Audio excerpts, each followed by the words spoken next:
1944, Camp D, Texas. Dust crawls along the canvas seams, heat shimmering above gravel.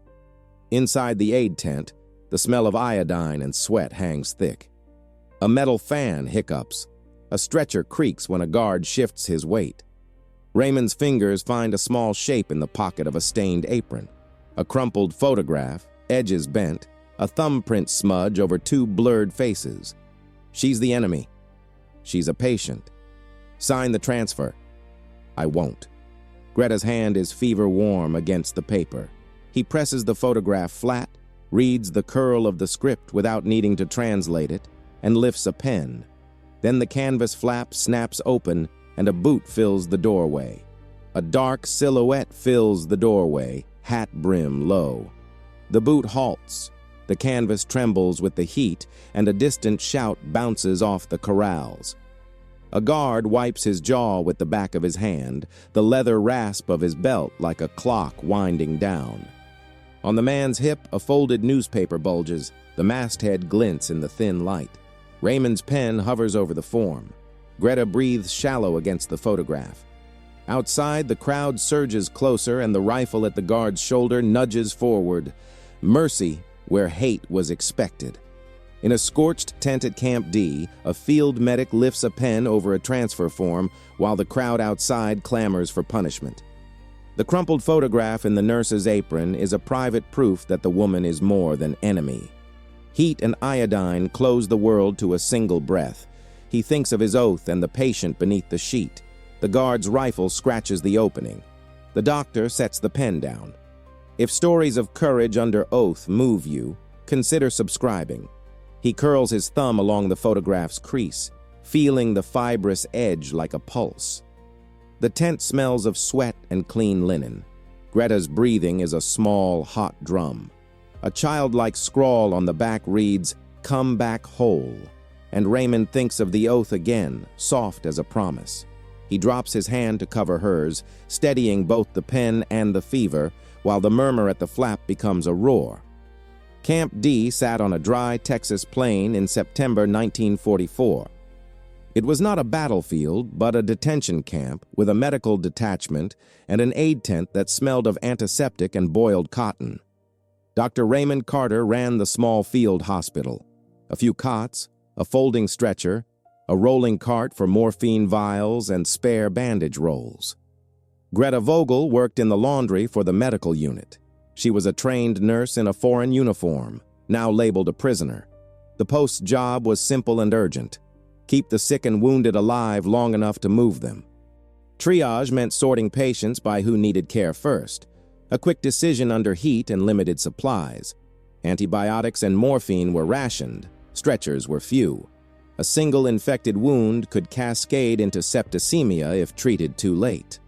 Outside the canvas, politics pressed in. Local papers made headlines. Crowds demanded punishment. The Geneva Convention, the shorthand of wartime law, required care for sick and wounded regardless of uniform. The medical oath Raymond had taken bound him to that rule in plain words: care without discrimination. In the space between orders and outrage, he must choose: oath over orders, mercy over propaganda. A cart rattles up to the tent, and a narrow-faced sergeant hauls Greta in by the elbow. Raymond kneels, lifts the sleeve of the apron, and finds a raw red line across the forearm where a laundry hook had torn. He smells fever, sour and sharp, when he leans close. The photograph flutters on the cot, half hidden under a folded towel. "Sign the release," the sergeant says, voice flat. "She needs a dressing change," Raymond answers. He peels back the bandage with gloved fingers, warm pus beading at the wound's edge. There are only a few penicillin tablets left in the cupboard. He counts them silently. He lays out a clean strip of gauze and a fresh ampule of antiseptic, hands steady though the tent's canvas shivers with the heat. He thinks of how a single, untreated cut can move from nuisance to blood poisoning by nightfall. He cleans, irrigates, presses the gauze in a careful, practiced rhythm, and tapes the bandage tight enough to protect without cutting circulation. He writes on the chart: infection present, Keep under observation. I don't want to die, Greta says in halting English, eyes fixed on the photograph. You won't, Raymond says, and for a moment his voice is nothing but a promise. He knows the ration ledger and the names in it. He knows that saving one can mean denying another a dose of the same medicine. He also sees the woman's hands, the way they once tended to others. The pen and the prescription are small rebellions against an outside that demands punishment first and care second. A wounded guard sits impatient on a cot close by, ankle swollen from a fall on the gravel. He watches Greta and spits a word that could be a prayer or a curse. You know she helped the enemy, he says. You help because she needs it now, Raymond replies. The guard's jaw tightens. Raymond takes the morphine vial from the cart, checks the label, and weighs the doses in his head. Morphine dulls pain. It does not cure infection. He injects a small measure into the guard's arm for the ankle, records it in the log, and then applies a cooling compress to Greta's forehead. He checks a thermometer and frowns at the reading. Fever climbs in slow, dangerous steps. She should be gone, the guard mutters. Not while she could die on the road, Raymond answers. The room smells of metal and starch and the last clean linens. Outside, a voice rises and falls like a wave. Reporters, townspeople, men who think that fury can be a kind of law. Inside, decisions look like bandage knots, simple and binding. He braces for the paperwork that will arrive from command. For now, he keeps her alive and quietly writes, "Observe for sepsis," a note that will complicate any immediate transfer. At dusk, Raymond tends the ward with a lamp and the hum of the fan. Greta coughs, thin and labored, and he arranges a pillow behind her shoulders. The light catches the crease in the photograph again. Raymond opens it and smooths it like a map. He asks what name is written there. She says it softly. Her mother's. They want her moved before the papers calm, the junior officer says at the flap, lowering his voice. She can't travel in this state, Raymond answers. Orders say transfer immediately. Raymond looks at the list of available stretchers and the long corrugated truck that will carry prisoners in the heat. A ride will shake the wound, bake an infection, and risk collapse. He reads the temperature and measures a pulse. Then he writes a formal note. Transfer delayed. Medical stabilization required. You're making trouble, the officer says. She's a patient, Raymond replies. His note is a blunt instrument. It interrupts the simple line from headline to punishment. He hears the officer stepping away, probably to call command. Raymond knows the note could cost him discipline or worse. He also knows that leaving a woman to die in transit is something he cannot sign with a clear conscience. The paper is small. The consequence will be large. Night brings a sky like a pressed cloth. The camp quiets, and a moon slips free of haze. A sentry paces outside, and the occasional dog barks. Inside, Raymond sits beside Greta, listening to the slow air of the fan and the sharper sound of her breathing. He feels the fevered skin under his hand and adjusts the compress. Do you regret it? She asks suddenly, voice raw. What? He says. Standing up for me, making everyone angry. Do you regret coming here? She asks, meaning the war, the choices, the path that put her under his care. Raymond looks at the photograph and thinks of his father's watch on his wrist, the tick that steadied him through long nights. He thinks of the oath he recited at graduation and how it was not a promise to flags or papers, but to the person in front of him. His face stays calm. No, he says. I don't. At midnight, a knock at the tent flap is frantic. A camp courier slides in, breathless and official, an order to transfer all alleged collaborators, immediate release and movement to higher security. He hands a stamped envelope to the junior officer. The table of command is telling a different story now, one where political heat must be cooled by gestures and actions are judged in headlines rather than in bedsides. Sign here, the courier says to Raymond, pointing at a form that directs the nurse to be moved that night. No, Raymond says. The courier's mouth tightens. You could be charged for insubordination. I could be charged, or she could die, Raymond replies. The courier walks back out into the night with his envelope, the flap settling like a verdict. Inside the tent, Greta coughs and turns her face to the canvas. A nearby guard, drunk on newsprint and righteous anger, leans in and spits that Raymond is protecting the enemy. You're protecting a German, he says. She's a patient first, Raymond answers. The guard sneers but does not touch them. For now, his voice is the loudest complaint. Raymond knows whispers and threats will spread to the mess and to the town. He knows he risks being called a traitor by colleagues and neighbors. Still, he smooths another bandage over the wound and writes, in measured handwriting, high risk, possible septicemia, transfer deferred until stable. The next morning, a county official arrives in a rumpled suit, the newspaper tucked under his arm. He speaks with the camp commander in clipped tones and then comes to the tent, folding his hands like a judge. The sheriff's name is in the story now, he says. This is bad for the town. Bad for the town doesn't mean she should die, Raymond replies. They want her out before sundown, the official says. She can't travel, Raymond answers. The official taps the form Raymond had signed and looks at the body of the tent, at the small cart with its bottles and rolls of gauze. He drops his voice.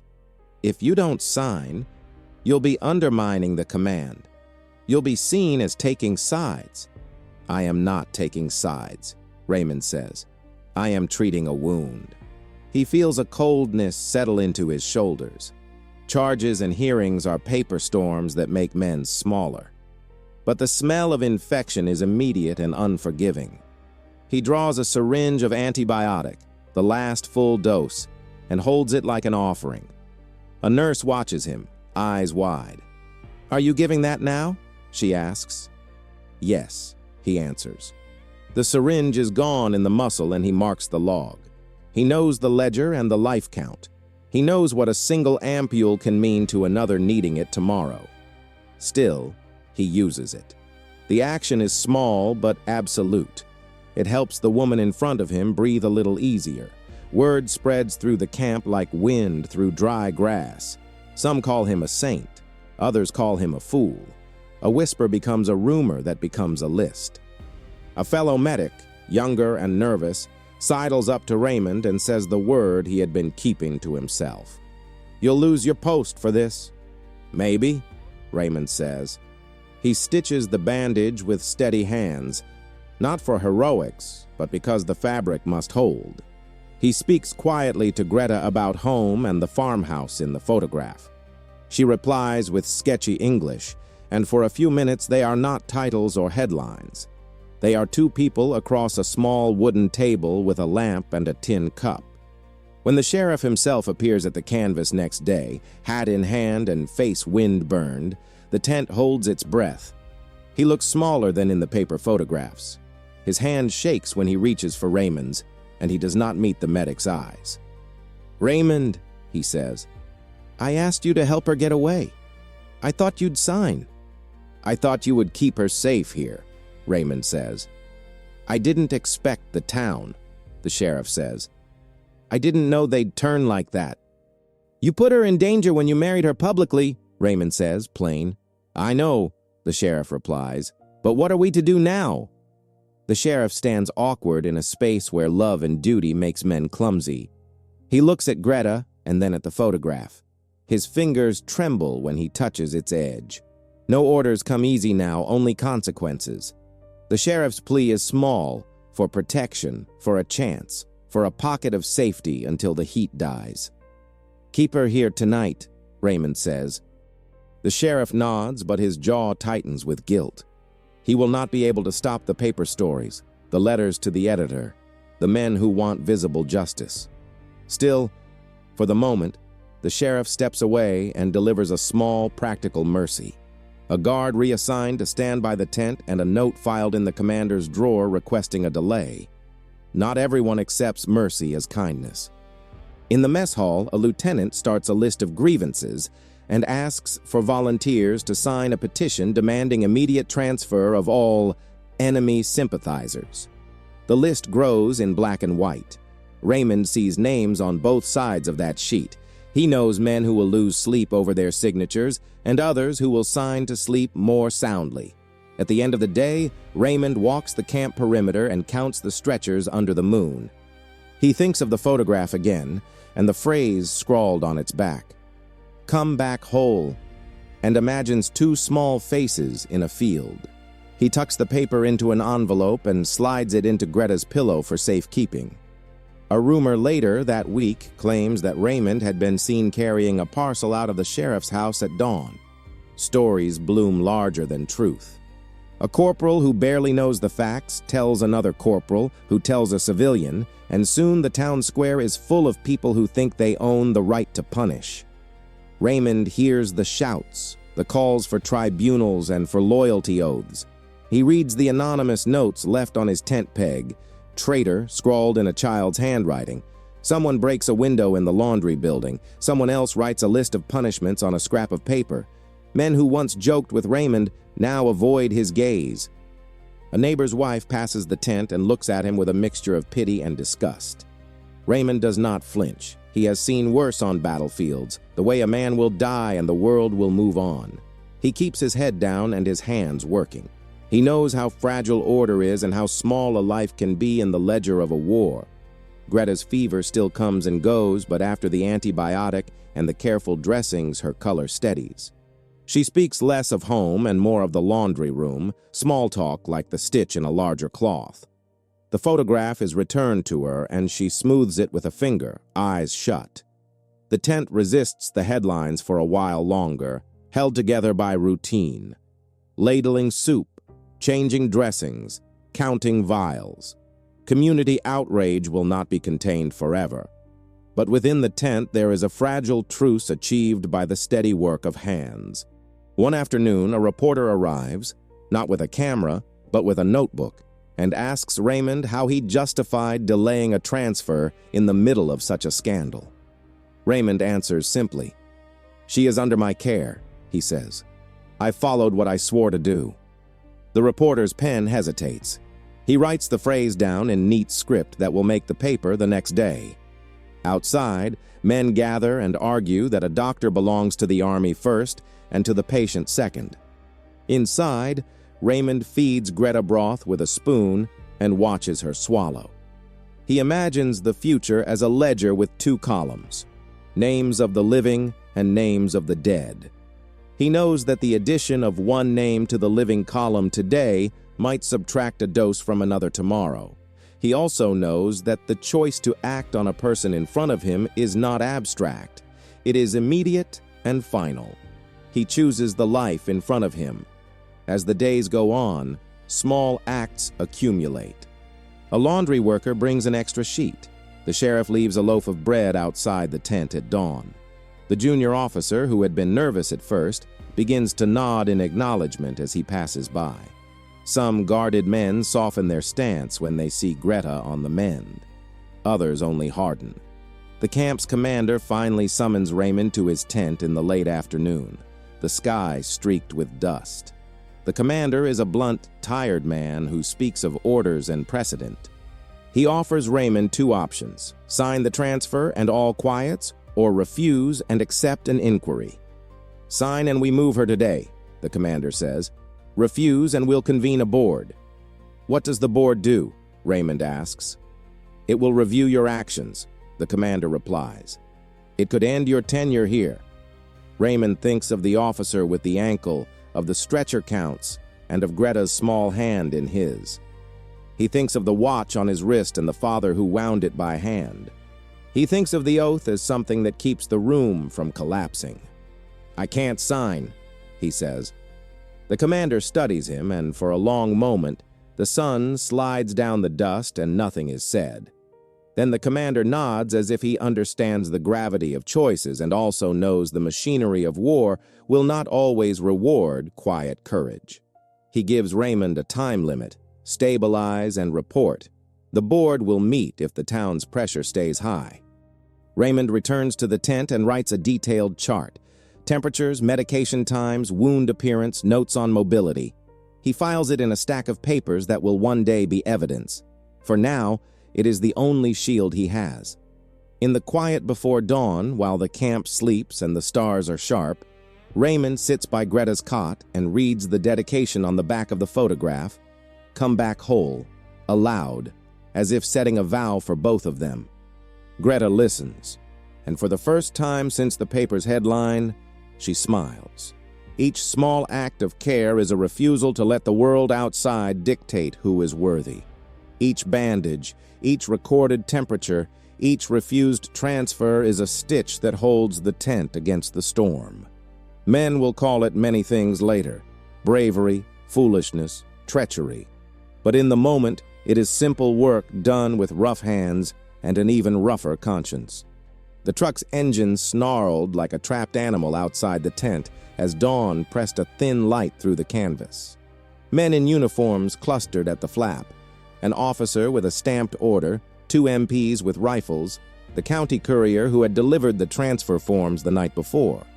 Their shoes scuffed the ground, the smell of exhaust mixed with antiseptic and hot cloth. A reporter hovered at the edge of the crowd, notepad ready, the sheriff's hat folded in his hands like a token. "Orders are clear," the officer said, voice flat. "Immediate transfer." Raymond stood in front of Greta's cot. He had not slept. The fever had climbed and slipped. The wound looked better than it had 2 days ago, but it was still an open line of risk. He could see the outline of the stretcher and the metal ribs of the truck in the wavering light. He felt the tension in his throat as if it were another bandage tightening. "You will not move her like that," he said.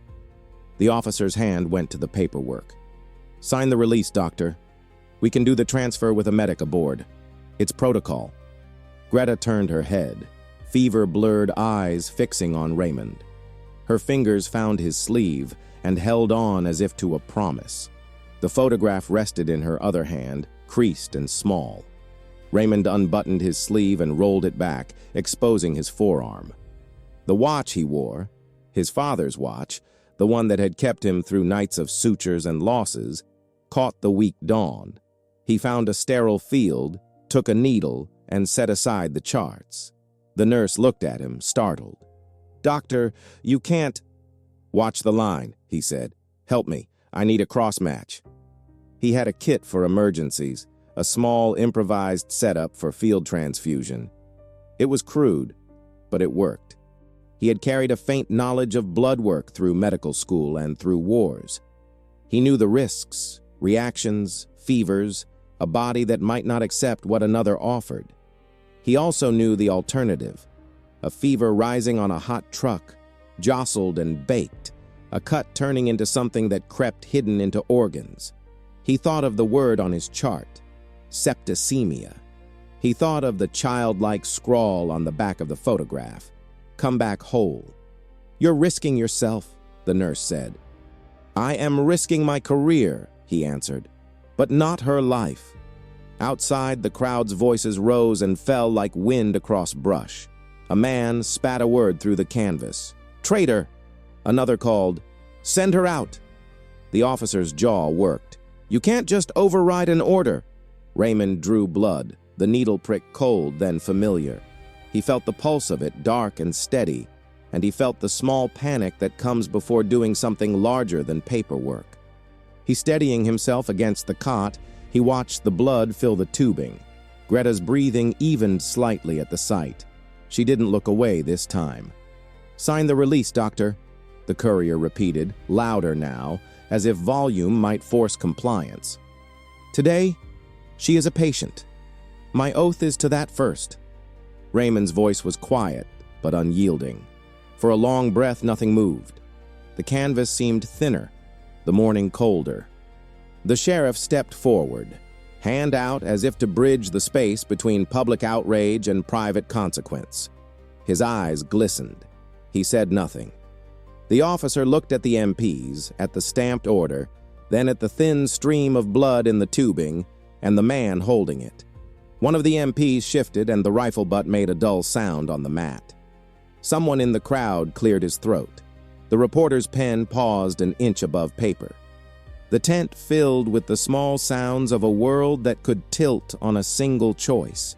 The drip of blood into a chamber, the rustle of a bandage, a man breathing in and out. Raymond kept the line open until the nurse could secure it into Greta's vein. He watched the color return to her cheeks a fraction. His hands were steady, though his arm trembled. He signed the chart, not a release, but a notation. Transfusion begun. Transfer deferred for stabilization. The ink was small, precise, and immediate. "You could be court-martialed," the courier said, voice low now. "Then write it down," Raymond replied. "But today she stays. My duty is to the patient." Outside, a boot planted on the threshold. Inside, a thin strip of light cut the floor. The men at the flap exchanged looks, the kind that weigh orders against a human body on a cot. The crowd's roar dulled to a high, tense silence. The tent held its breath, and for a single, sharp second, the choice hung like a blade above them all. The photograph, folded now into a soft square, lives again in Greta's palm. She smooths it each morning like a liturgy. On the tray beside her cot lies an empty ampoule, label peeled away, a small, honest ruin of the medicine that bought a single extra day. Papers gather in a file drawer, Raymond's notes, the courier's stamps, the sheriff's awkward thank you scrawled on a scrap. Neighbors still talk. Some never forgive. Others, years later, bring bread or a nod when they pass the camp gate. Greta left Camp D months after recovery, the photograph tucked into her coat. Raymond kept the empty ampoule in the drawer of his desk, a quiet tally of what he risked to do his duty. When the hearings came, statements and charts mattered. When the headlines faded, simple human gestures did more to settle the town. Strength is restraint.